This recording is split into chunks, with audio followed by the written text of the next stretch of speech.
Turukku devleti, dağların boyun eğmez ruhu. Gök gürledi, yer titredi. Kadim dağların bağrından bir ses yükseldi. Asur'un saraylarını sarsan, Mezopotamya'nın sarp kayalıklarında, hürriyetin mührünü vuran Turukku budunu, bugün yeniden tarih sahnesine çıkıyor. Unutturulmuş bir ihtişamın toprağın derinliklerine gömülmüş, asil bir devletin vasiyeti dile geliyor. Onlar ki baş eğmeyenlerin, dağları kendine yurt edinenlerin, tarihin akışına kılıç çalanların soyudur. Şimdi kulak verin Türk budunu. Bin yılların paslı kilidi kırılıyor. Turukku'nun saklı hakikati gün yüzüne çıkıyor. Destan başlasın, söz yerini bulsun.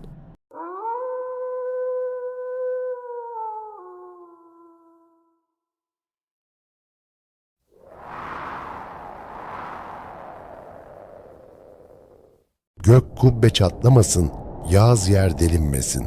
Karanlık çöktüğünde pusuda bekleyen, şafak attığında sancağı yükseltenlerin meydanındasınız. Ataların unutturulmuş vasiyeti, tarihin kanla yazılmış gizli mührü. Bugün Börübudu'nun nefesiyle yeniden can buluyor. Gözü pek olanın, töre bilenin, diz çökmeyenlerin sofrası kuruldu.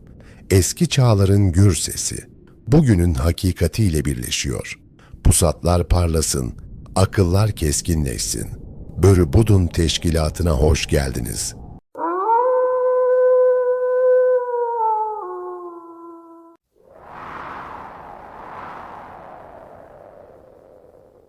Dicle'nin doğusunda, gökyüzünün yere en çok yaklaştığı sarp doruklarda bir halk vardı ki ne Babil'in duvarları ne de Asur'un orduları onları susturabilirdi. Onlar Mezopotamya'nın dağ aslanlarıydı, bir anda belirip fırtına gibi eser ve yine sislerin içinde kaybolurlardı.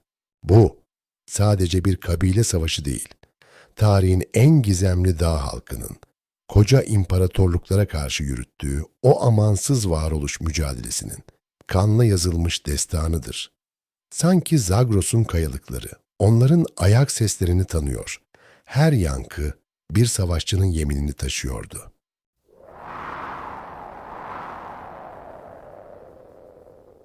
Mezopotamya'nın düzlüklerine, tepeden bakan Zagros dağları, Turukku halkının sığınağıydı. Bu sarp yamaçlar, sadece onların evi değil, düşmanı çaresiz bırakan doğal kaleydi. Turukku, dağın taşına, suyun uğultusuna ortak olmuş, sert bir mizaca bürünmüştü. Buz gibi rüzgarlar onların tenini tunçtan bir zırh gibi sertleştirirken, dağın derinlikleri onlara görünmez olmayı öğretmişti.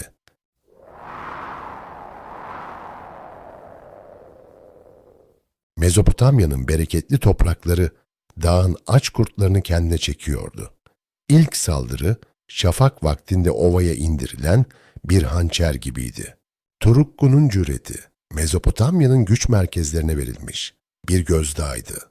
Her bir nal sesi, ovadaki efendilerin huzurunu kaçıran bir kıyamet habercisi gibi toprağı titretiyordu.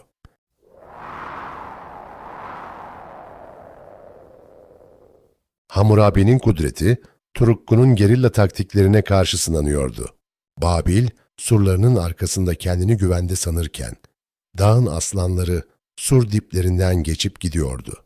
Bu, bir kılıç savaşı değil, bir strateji savaşıydı. Babil'in görkemli kuleleri, bu dağlı gölgelerin sessizce süzülüşünü izlerken, krallar kendi saraylarının içinde bile esir düşmüştü.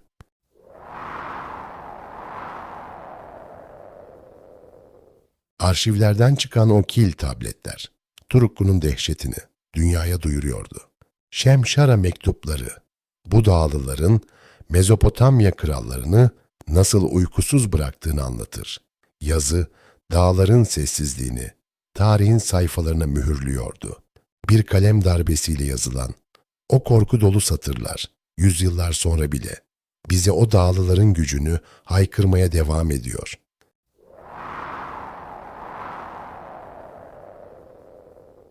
Mezopotamya kralları, dağlardan gelen bu elçilerden nefret ediyordu. Turukku'nun sadece bir saldırgan değil, bir devleti sarsan, büyük bir güç olduğu anlaşıldığında çok geçti.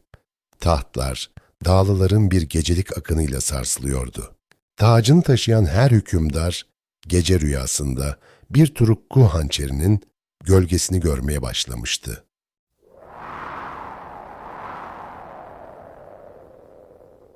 Turukku gençleri sarp uçurumlarda avlanarak yetişirdi. Bu eğitim onlara sadece kas gücü değil, dağın ruhuyla bütünleşmeyi öğretiyordu. Onlar için hayat, dağdan düşmemek ve avı yakalamaktı. Uçurumun kenarında dans eden ayakları artık ölümün soğuk nefesinden korkmayacak kadar çevikleşmişti.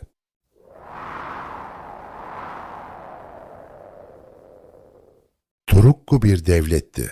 Ancak temeli, aşiretlerin o kırılmaz sadakatiydi.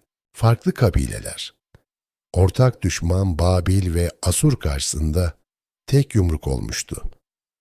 Dağlıların birliği, ovayı titreten bir gök gürültüsüydü. Kan bağıyla birbirine kenetlenen bu kabileler, dağın zirvesinden indiklerinde bir su selinden daha durdurulamaz bir güce dönüşüyorlardı.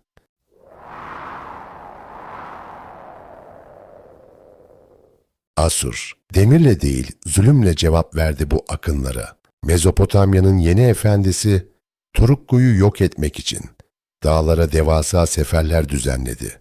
Ama dağ, Asur'un ordusunu yutmaya hazırdı. Güneşin altında parlayan zırhları, dağların serin karanlığında birer hedef tahtasına dönüşürken, Asur İmparatorluğu kendi sonuna yürüyordu.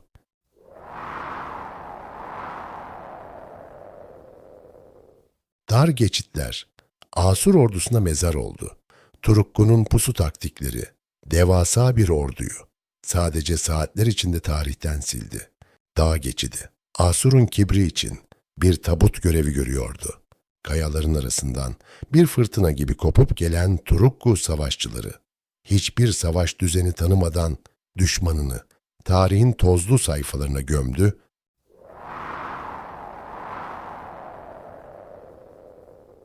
Turukku sadece yağmacı değil, ticaret yollarının bekçisiydi.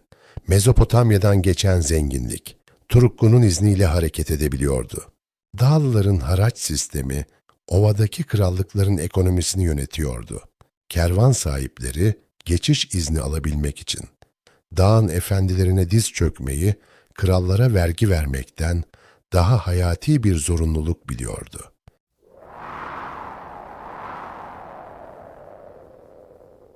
Turukku'nun siyaseti, dağların kurnazlığı kadar karmaşıktı. Babil'e karşı Asur'la, Asur'a karşı Babil'le yapılan gizli ittifaklar. Turukku, Mezopotamya'daki güç dengesinin hakimiydi. Hangi kralın tahtının sallanacağını onlar tayin eder. Düşmanlarını birbirine kırdırarak dağdaki huzurlarını korurlardı.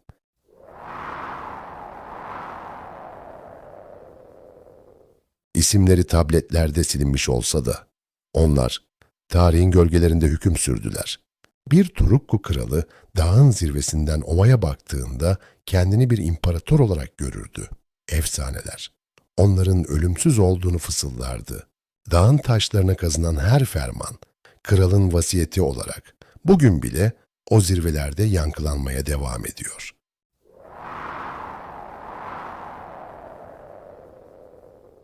Turukku, dağın tanrılarına tapardı. Fırtınaya, taşa ve yırtıcı kuşlara. Onların inancı, Mezopotamya'nın tapınaklarından daha vahşi ve daha yalındı. Tanrılar, dağın en yüksek doruğunda yaşardı. Fırtınanın her patlayışı, tanrılarının Turukku ordusuna savaş meydanlarında bahşettiği kutsal bir müjdeydi.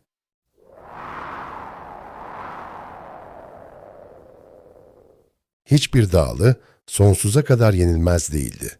Büyük bir krallık koalisyonu Turukku'yu dağlarına hapsetti. Bu ilk yenilgi aslanın yaralanmasıydı. Ama aslan henüz ölmemişti. Geri çekilmek bir mağlubiyet değil, aslanın bir sonraki avı için dağın derinliklerine saklanmasıydı.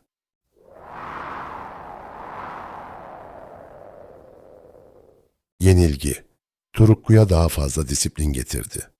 Kabileler daha organize, daha ölümcül bir ordu için yeniden birleşti. Dağ yeniden bileniyordu. İntikam, soğuk yenen bir yemektir. Yenilginin acısı onların yüreğinde daha sarsılmaz bir kararlılığa dönüşerek yeni bir düzenin temellerini atıyordu.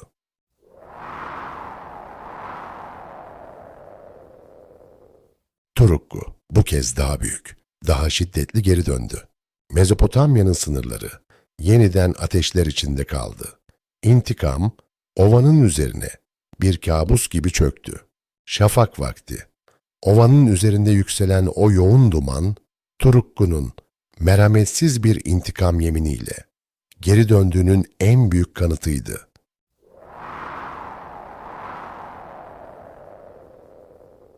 Turukku'nun akınları Mezopotamya krallıklarını zayıflatıp çökertti. Dağ aslanları ovadaki kralların sonunu getiren o nihai darbeyi indirdi. Bir çağ, bir dağ halkının ayakları altında ezildi. Görkemli sarayların temelleri Turukku'nun öfkesiyle sarsılırken, koca imparatorluklar dağın bir gölgesine bile dayanamadan yok oluyordu.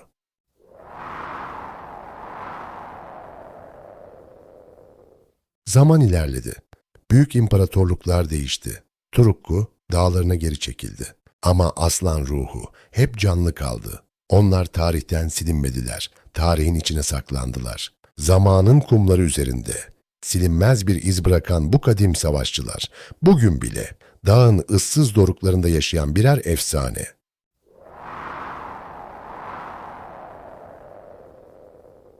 Turukku bugün sadece bir isim.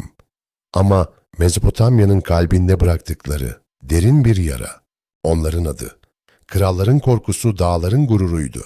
Tarih onları kazananlar kadar hatırlar. Yüzyıllar sonra bulunan bir parça kil tablet bile onların bir zamanlar dünyayı titrettiği o heybetli günleri günümüze taşıyor.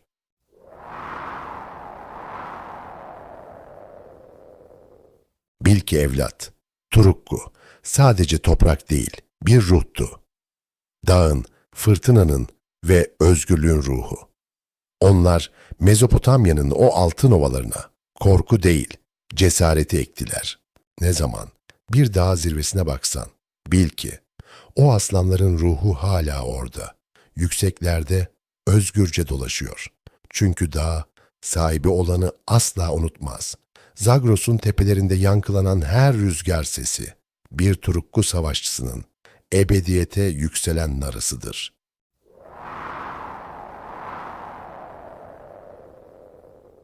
Sözümüz bir ok gibi yayından çıktı, hedefi buldu. Sanılmasın ki ateş söndü, sanılmasın ki kurt inine çekildi. Dağların doruğunda yanan bu meşale, budun uyanana dek sönmeyecektir. Gönlünüzde ataların cesareti, zihninizde törenin adaleti baki kalsın. Bir sonraki kurultaya dek izimiz sürülmeye, sesimiz yankılanmaya devam edecek. Gök Tengri Türk'ü korusun. Kutlu kalın, börü budunu takipte kalın.